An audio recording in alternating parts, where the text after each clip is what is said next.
Hello everybody, my name is Brink, and welcome back to another episode of Resonant Rise. I did a couple of things offline, as you can see. Off camera, whatever you want to call it.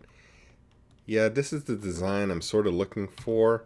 I was lighting up the bottom downstairs, and that's why I have my F7. But as you can see, this is sort of the shape that I want, and then a lot of glass in the middles here. I'm not sure exactly how I'm going to do it. Maybe I'll work this in just a little bit more. Make it maybe a basalt color. Come out a bit. And then we'll have like a circular window on each of these four corners. I think it'll look nice, and then we'll have some sort of a big light here. Maybe the anti-blocks, the white anti-blocks, that I think that'll make it look nice. I'm not sure. Any suggestions you have, please let me know. And we're ready to get started on today's episode. So, did I do anything extra? Yes, I doubled on this. Whatever I had here, I just made another.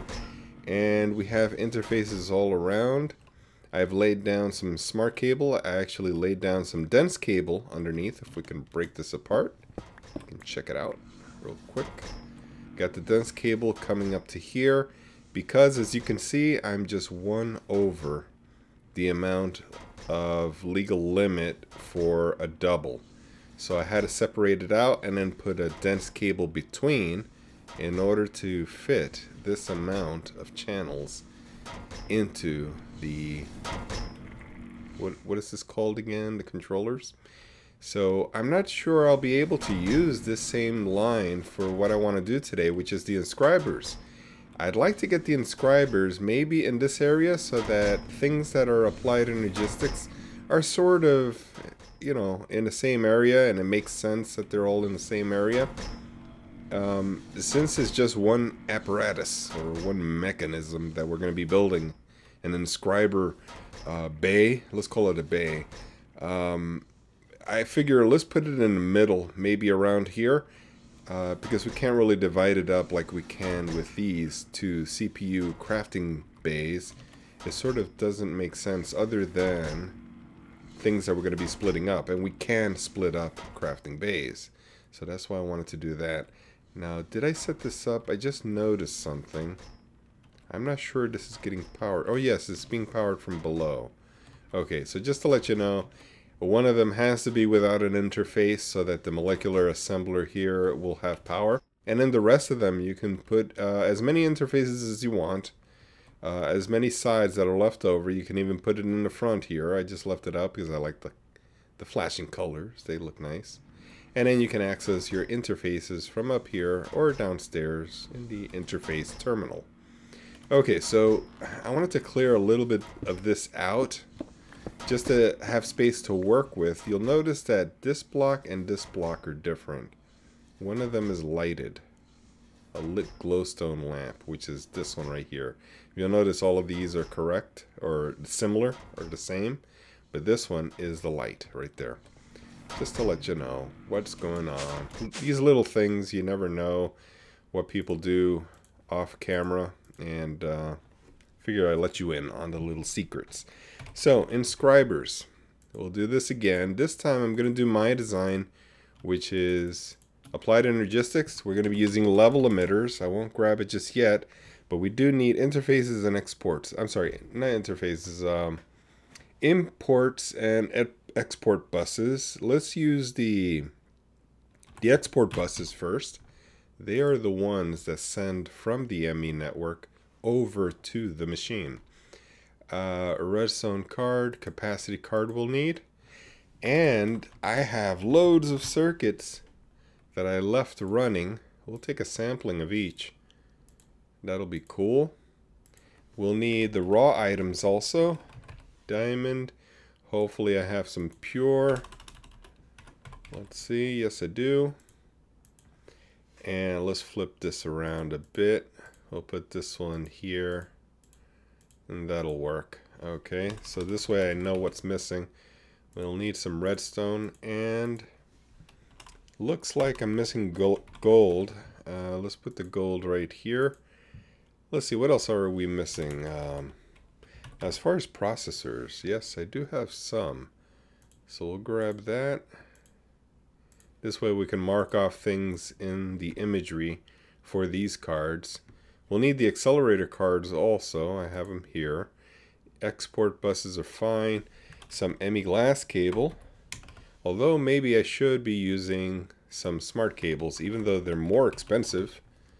I'll grab some, and if I have any dents left over, and I do, so that would be cool. I'm gonna need some more smart cable though. I should make a stack of them. Let's see, the Fluix looks just like the black, but we'll have to do that. Grab a stack. Well, we didn't grab a stack, we grabbed whatever we had. Let's go up here and go ahead and start. So, yeah, this is the light right here, so I'm just gonna go across over here and come back a little bit. I don't know exactly where to go. You know, this is fine. This is far enough. I think that'll work. We're gonna come right to the back here, and I'm going to leave a space so that I can work. Let's see. So that I can work the dense cable into some EMI glass cable afterward, and that'll give me some space. Now, do I want to do it this way? I think that'll work, yeah. I'll just hide these back here. And we'll go here. And then I got to connect all of this over to here. Now, this might be a problem because it doesn't make sense to connect dense cable over to smart cable back to dense cable again. Because if you're running 32, it's going to bottleneck here at the smart cable and cut it. So you can only run 8. 8 plus this. It's going to cut off whatever you have over here by a bit. So what we need to do is break this out and go ahead and connect the dense cable here. Now 32 can come into here, and we'll have to cut this out also.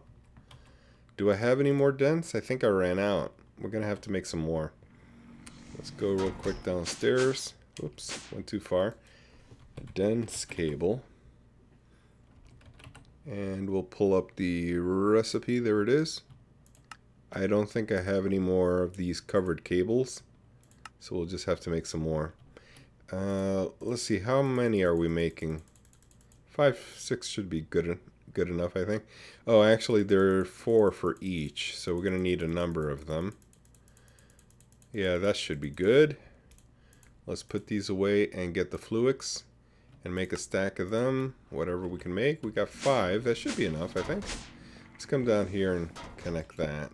Yeah, that's more than enough. Alright, so we got 32 channels coming up to the inscriber area. And now here's where I break away from it. I'm going to go into this. And I'll leave a space from the bottom and go up here instead. Yeah, that'll work. Yeah, that'll work. Okay. So then we'll do inscribers all around. And here, right around here. I'm going to place one in the middle, but not just yet.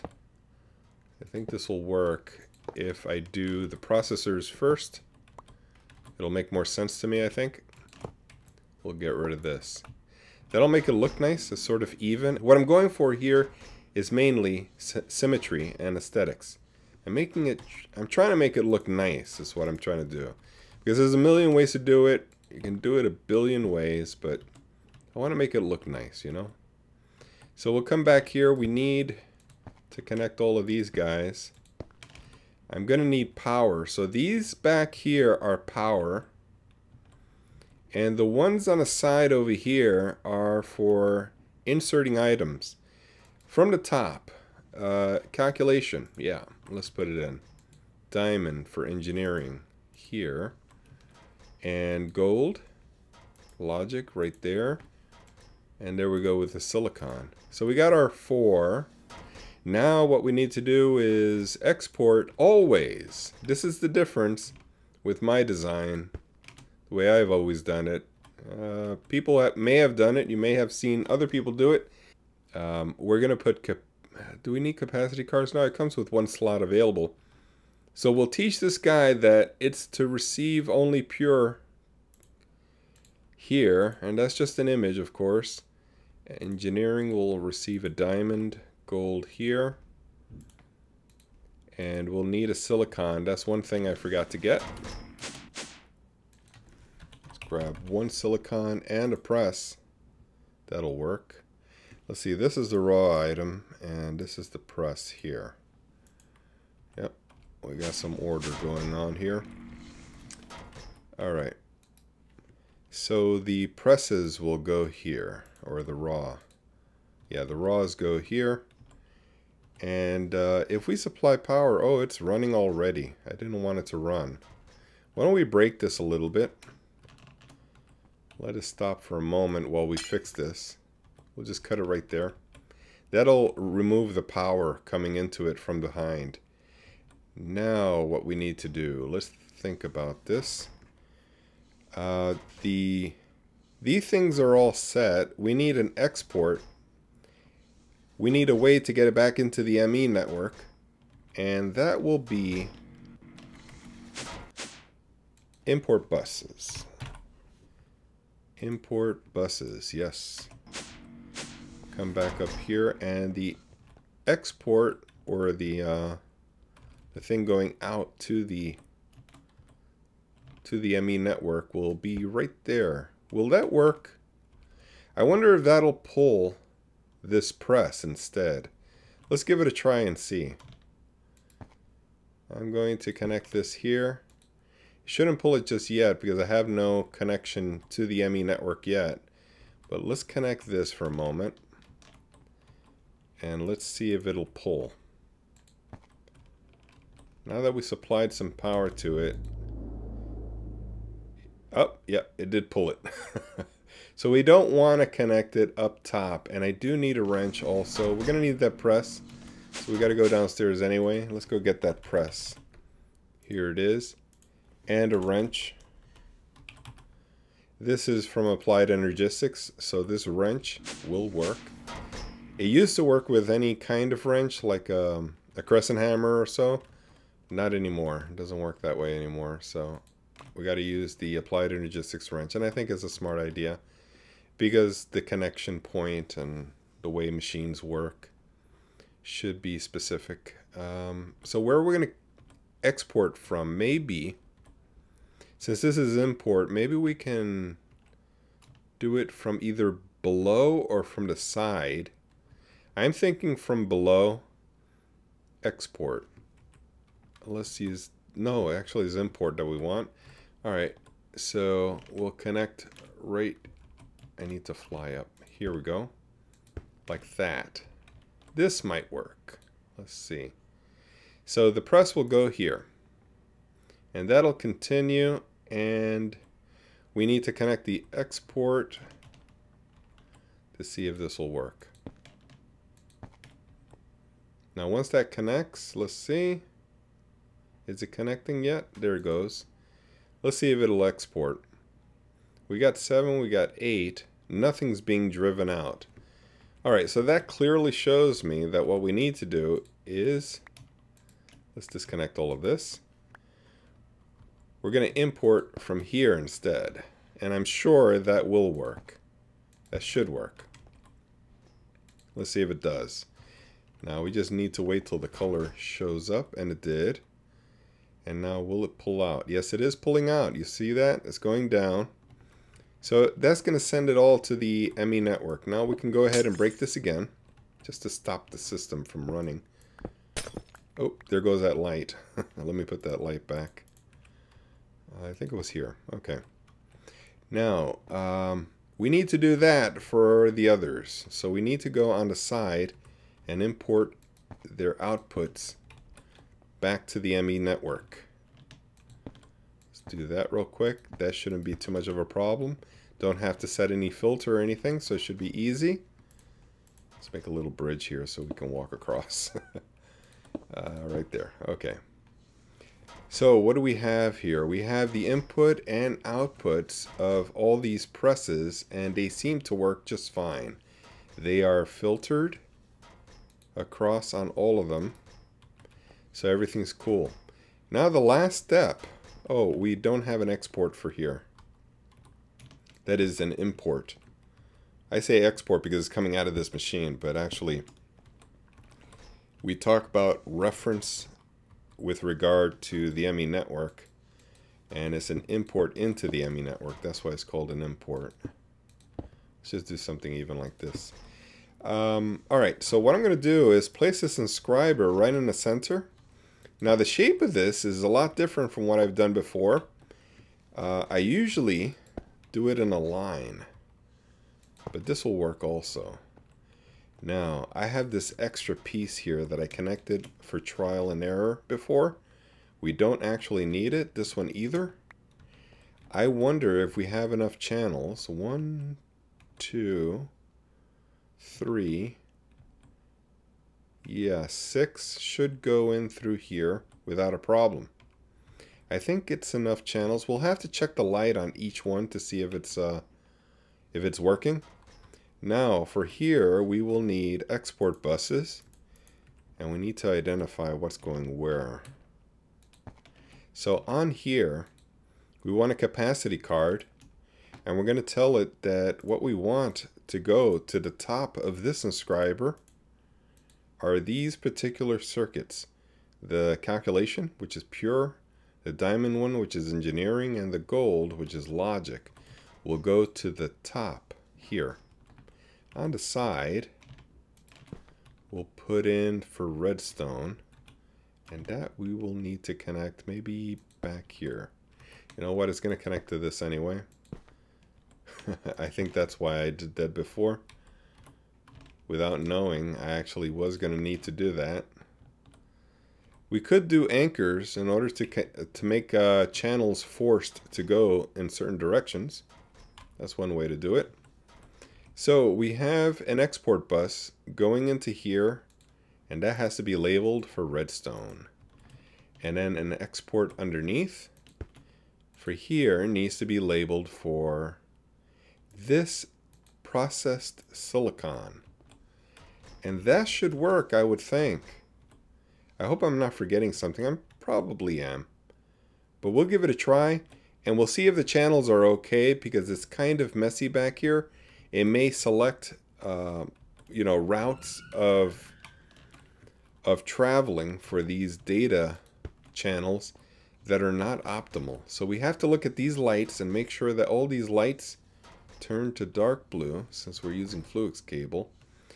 And they appear to all be working. Okay, so the power ones in the back are working.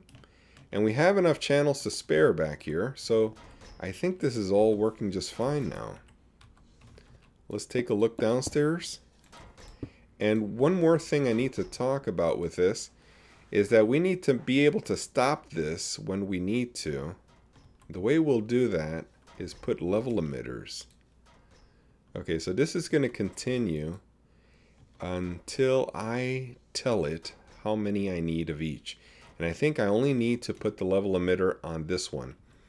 On my last design, I had this particular inscriber set to each material and had level emitters for each of these materials.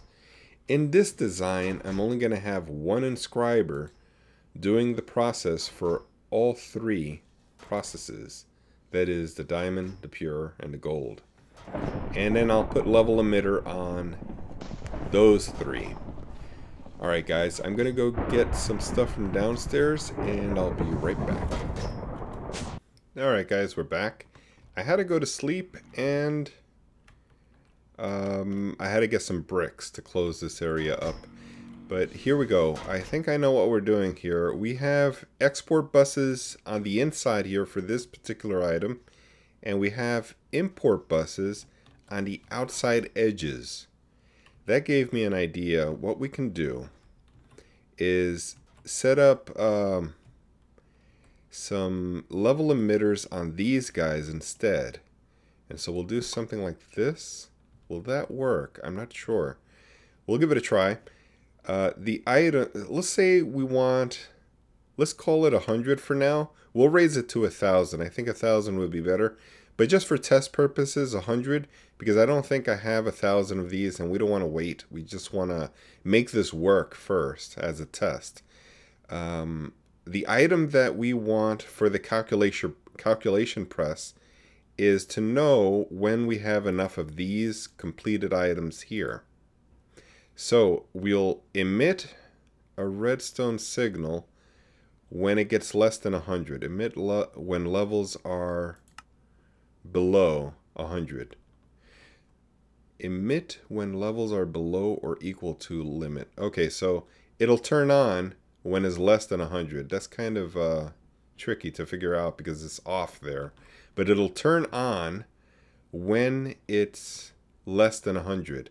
And so this redstone signal being so close to this device, which we added a redstone card to, will import, let's see, we'll go ahead and start importing. That it means it'll take the items that the inscriber is making and send it over to the ME network. Otherwise, it'll shut off. It won't send anymore.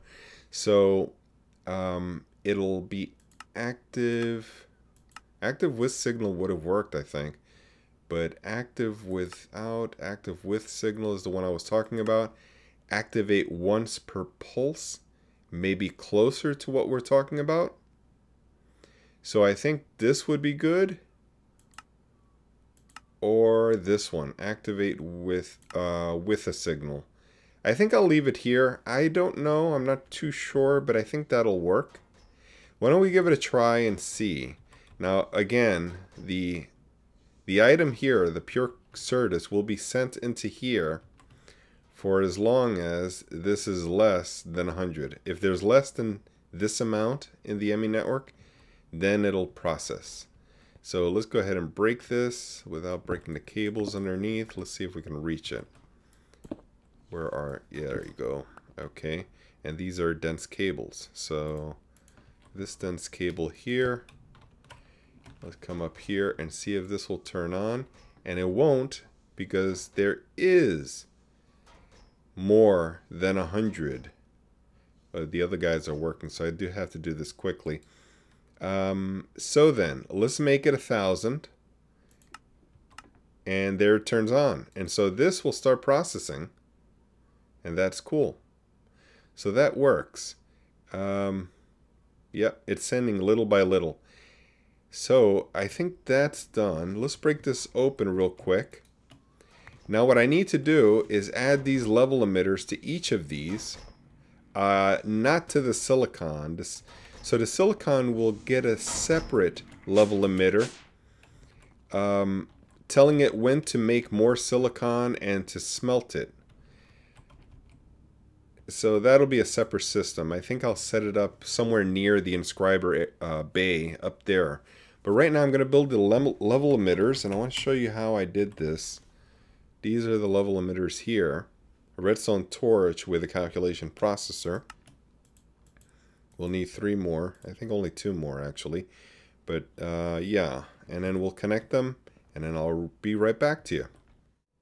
Alright guys, we are at the 24-minute mark, but this guy is bothering me, so I wanted to get rid of him before we finish. We're going to be ending soon. I just wanted this yellow heart. I'm collecting them. Let's head back now. Since we're late on time, what I did was connect the level emitters, and I will show you how I connected them, since some people see the title on this video and they just want to see how it's done. So we're going to fast forward a little bit, and we're actually going to show how this is done. Now I was just making some clay and trying to gather a few more because I'm running out. I need a lot of silicon. I just dropped my sword, but I'll pick it up in a moment. Let's throw this in there. That makes the silicon for me, and that auto sends it into the ME system.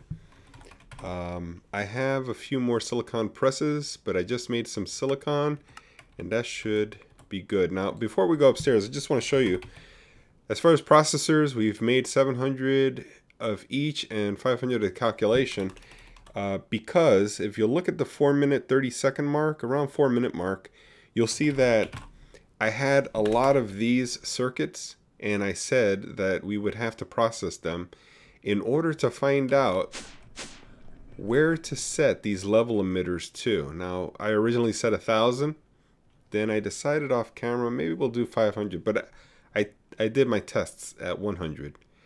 I thought 500, but now I'm thinking since we have 700 downstairs, why not increase this to 700 each? They're going to turn on because they're very close to 700. But at 700, they will shut off. So this one doesn't need to turn on because it's over 700. And is this one over 9,000? Let's see. We'll go to 700, and that'll make some more. And then you'll notice that they create a buffer inside. So they have plenty inside. This one turned off already, is already at 700. And it'll keep my ME system always at 700. Let's look at the processors again. This one's gone over 700 because it had a few inside its inscriber. This one will reach up to 700. And when it gets to 700, it'll do a couple more, just a few more, because it takes time for it to shut off if it's in the middle of a process. So it'll probably go up to 719 also, or somewhere about there. And then this one will start, and it'll go up to 719 or so up there. Anyway, so let's go up and see how I set these up. In case you're wondering, you came to this video and you want to see how to set them up real quick. So you put the amount that you want inside your ME network, and you have to put this image in here. If you don't, it won't know what you want to check for levels. I set this to redstone levels below or equal to limit. There's a couple of ways to do this. The other way is to have it high and this one low. Notice that this is pointing up to here. This one is set to high, active with a signal. So you could reverse this by putting this to high and that to low, and it'll work also that way. So all of these are set that way. The inscriber has power coming in through the back. It's got the export bus always feeding pure. It doesn't even wait. It just fills it in, not caring if you need it or not. It just sends it in. You could add accelerator cards. I don't see the need to. And that's really why it's going to 719 downstairs, because it's lagging. The one system works faster than another. It's also receiving power from down here, but I didn't really need to. It's just that when you place this cable that you need over here, it makes it connect to all sides. The other troubleshooting tip, if it doesn't work for you, is to check, because this chews up one of your channels. So make sure that you have enough channels for all of this, because notice this one down here is filled and it has to reroute and come over here and here. So that's one of the things to watch out for. Now, one of the things that I want to check out for, because I'm not sure if we have enough, is that when it combines with these molecular assemblers, will it have enough channels? And it does. If you look at the wheel, it says it has 25 of 32 channels there. So we actually have space for more. This is working just fine. Guys, I think we're done. I want to thank you for watching, and I'll catch you all next time.